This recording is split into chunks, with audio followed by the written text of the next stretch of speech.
Assalamualaikum warahmatullahi wabarakatuh. My name is SITIE HABIBAH binti ZAKARIA. I'm from M3AT223A with matric number 2021474198. I would like to present Chapter 5, Aggregate Planning in a Supply Chain. There are 4 outlines for this chapter. First, the roles of aggregate planning in a supply chain.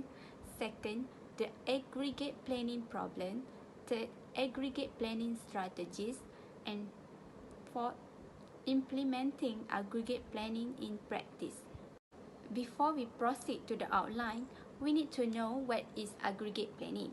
Aggregate planning is a process by which a company determines plans levels of capacity, production, subcontracting, inventory, stock out, and even pricing over a specified time horizon. The goals of aggregate planning is to build a plan that satisfies demand while maximizing profit. Aggregate planning, as the name suggests, solves problems involving aggregate decision rather than stock keeping unit SKU levels decision. For examples, aggregate planning determines the total production levels in a plant for a given month, but it does so without determining the quantity of each individual SKU that will be produced. These levels of detail make aggregate planning a useful tool for thinking about decisions with an intermediate time frames of between roughly 3 and 18 months. The aggregate planning objective is to identify the following operational parameters over the specified time horizon. Production rate, the numbers of units to be completed per unit time, such as per week or per month. Workforce, the numbers of workers or unit of labor capacity required. Overtime, the amount of overtime production planned. Machine capacity level, the numbers of unit of machine capacity needed for production. Subcontracting, the subcontracted capacity required over the planning horizon. Backlog, demand not satisfied in the period in which it arises, but is carried over to future period. Inventory on hand, the planned inventory carried over the various periods in the planning horizon. To create an aggregate plan, a company must specify the planning horizon. A planning horizon is the time period over which the aggregate plan is to produce a solution, usually between 3 and 18 months. A company must also specify the duration of each period within the planning horizon, for example, weeks, months, or quarter. In general, aggregate planning takes place over months or quarter.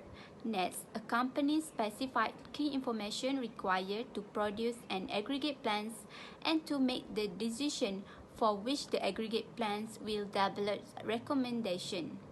In this section, this information and recommendation are specified for a generic aggregate planning problem. The importance of aggregate planning. First, achieving financial goal by an overall variable cost and improving the bottom line. Second, maximum utilization of the available production facility. Third, provide customer delight by matching demand and reducing wait time for customer. Fourth, reduce investment in inventory stocking. Lastly, able to meet scheduling goals there by creating a happy and satisfied workforce. Aggregate planning strategy has 3. First, lever strategy, chase strategy, and hybrid strategy. For lever strategy, as the name suggests, lever strategy looks to maintain a steady production rate and workforce levels. In this strategy, organization require a robust forecast demand as to increase or decrease production in anticipation of lower or higher customer demand. Advantage of lever strategy is steady workforce. Disadvantage of lever strategy is high inventory and increased backlogs.